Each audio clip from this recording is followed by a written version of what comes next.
महाराष्ट्रामध्ये सध्या जे सत्तेवरती आहेत ते वाघ नाही आहेत तर लांडगे आणि कोल्हे आहेत, अशा पद्धतीची टीका राज्यातील एकनाथ शिंदे यांच्या सरकारवरती संजय राऊत यांनी केलेली आहे। नरेश म्हस्के आहेत माझ्यासोबत बोलण्यासाठी, शिवसेनेचे खासदार।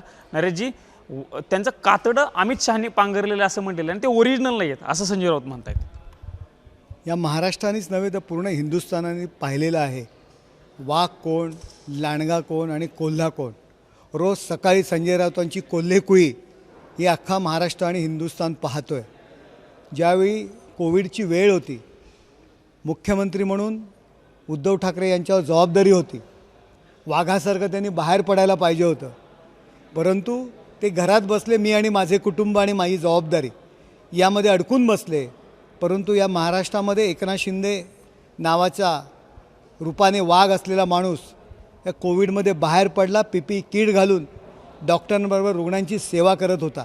हे महाराष्ट्राने पाहिलेलं वाघ कोण आणि वाघासारखा 40 ते 50 आमदार त्यांच्या सोबत घेऊन या महाराष्ट्राचे मुख्यमंत्री म्हणून वाघासारखे त्या खुर्चीवर बसले।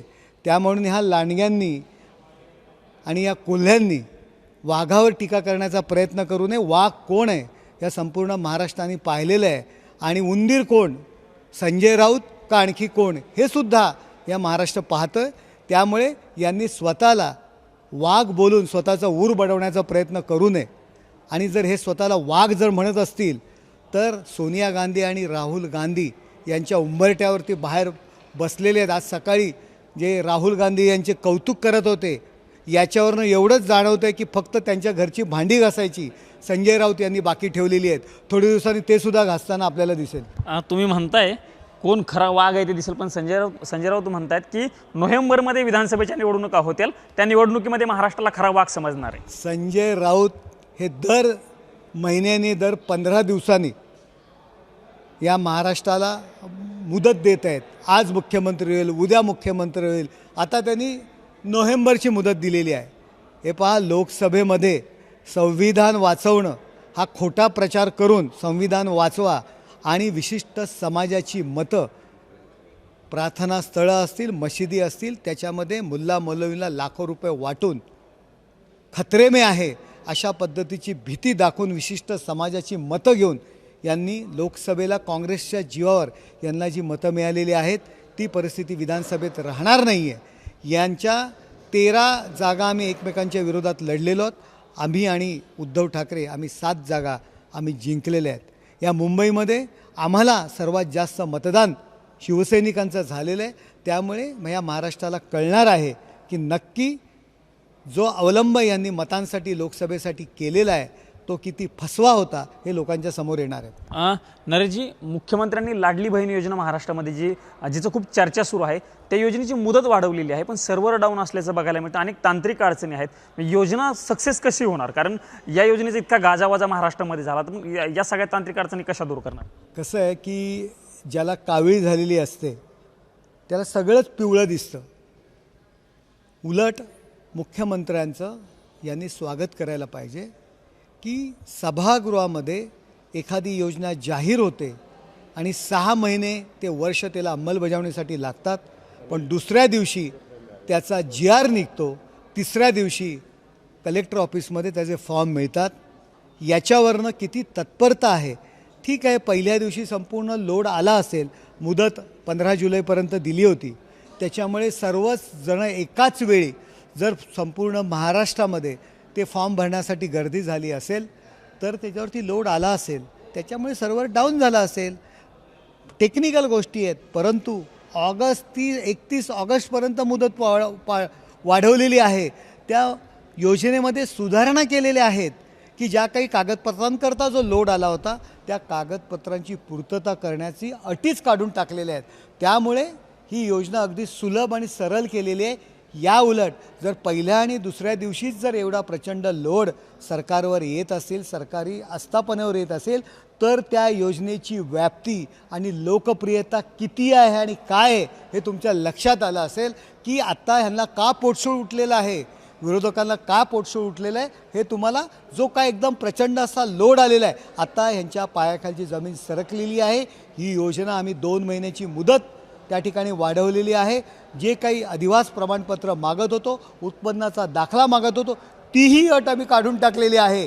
वयाची मर्यादा या ठिकाणी वाढवलेली आहे. माझं महाराष्ट्रातील नागरिकांना आव्हान आहे, घाई करू नका. 2 महिन्याचा अवधी तुमच्याकरती दिलेला आहे आणि जी काही प्रमाणपत्र काढण्याकरता जी गर्दी झाली होती त्याची सुद्धा गरज नाही. तुमच्या घरात असलेल्या तुमच्या प्रमाणपत्राचा आधार घेऊन या योजनेचे फायदे तुम्हाला होणार आहेत. मुख्यमंत्री एकनाथ शिंदे साहेब यांची जे लोकाभिमुख सरकार चालवणं, देवेंद्र फडणवीस, अजितदादा पवार याचं एक उत्तम उदाहरण हे महाराष्ट्रातील जनतेसमोर आलेलं आहे. नरेशजी, महायुतीमधील तुमचे घटक पक्ष अजितदादांची राष्ट्रवादी काँग्रेस पक्ष, त्या राष्ट्रवादी काँग्रेस पक्षाची काल रात्री देवगिरीवरती एक बैठक झाली आणि त्या बैठकीला नवाब मलिक उपस्थित होते. ते नवाब मलिक तेच आहेत ज्या नवाब मलिकांना देवेंद्र फडणवीस यांनी पत्र लिहून विरोध केलेला होता. नवाब मलिक आता महायुतीमध्ये आलेत असं आम्ही म्हणायचं का? हे बघा, अजितदादा यांच्या पक्षाची ती बैठक होती. त्यांच्या बैठकीला कोण उपस्थित राहणं, कोण राहू नये याविषयी आम्ही महायुतीतील घटक पक्ष आहोत, परंतु त्यांच्या बैठकीला कोण उपस्थित राहणं, राहू नये हे निर्देश देण्याचे अधिकार आमचे नाही आहेत.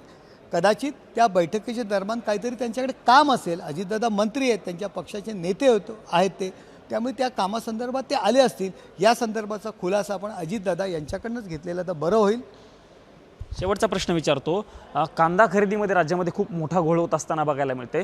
राज्याचे कृषी मंत्री म्हणतायत जर कांदा खरेदीमुळे घोळ होत असेल तर तुम्ही हायकोर्टात जा. एका मंत्र्याने असं विधान केलं पाहिजे का? कारण ज्या राज्याची जबाबदारी किंवा ज्या कृषी खात्याची जबाबदारी त्या संबंधित मंत्र्याकडे आहे, ते मंत्री सांगतात तुम्ही हायकोर्टात जा. जबाबदारी झटकण्याचा हा प्रकार आहे असं तुम्हाला म्हणायचं? जबाबदारी झटकण्याचा हा प्रयत्न नाही आहे. कांदा खरेदी सुरू आहे, परंतु जर तिच्या कार्यपद्धतीविषयी जी प्रचलित कार्यपद्धती आहे त्याविषयी जे धोरण आहे, जे नियम आहेत, ज्या अटी आहेत त्याच्याविषयी जर तुम्हाला काही आक्षेप असेल तर त्या अटींच्या बदलण्याचा अधिकार कोर्टाला आहे. म्हणून त्यांनी सांगितलं कोर्टात जा असं सांगितलं असेल. तुम्ही काम करत नाही तेव्हा काम करत नाही म्हणतात आणि जेव्हा काम करता तेव्हा म्हणता हे काम चुकीचं आहे. त्यामुळे त्या ह्याच्यामध्ये एखादा माणूस जेव्हा काम करत असतो आणि सातत्याने जेव्हा टीका करत असतात त्यावेळी कधीतरी असं त्यांच्याकडनं बोललं जाईल. तर तुम्ही प्रत्येक गोष्टीत जर अडवणूक करत असाल, प्रत्येक गोष्ट जर संशयाने बघत असाल तर शेवटी माणूस आहे, माणसाकडनं ते स्टेटमेंट गेलं असेल. निश्चितच हे नरेश म्हस्के होते आणि त्यांनी सांगितलेलं आहे की महाराष्ट्राचा खरा वाघ कोण आहे हे महाराष्ट्रातील जनतेनं 2 वर्षापूर्वी पाहिलेलं आहे. सोबतच ज्यावेळी विधानसभेच्या निवडणुका होतील त्यावेळेस लांडगा कोण, कोल्हा कोण आणि वाघ कोण हे महाराष्ट्रातील जनतेला समजेल अशा पद्धतीची प्रतिक्रिया देखील या ठिकाणी खासदार नरेश म्हस्के यांनी दिलेली आहे. महाराष्ट्रातील सर्व बातम्यांचे विश्वासार्ह व्यासपीठ, सकाळच्या सर्व सोशल मीडिया प्लॅटफॉर्मला लाईक, फॉलो आणि सबस्क्राईब करा. तसंच सर्व नोटिफिकेशनसाठी बेल आयकॉन प्रेस करायला विसरू नका.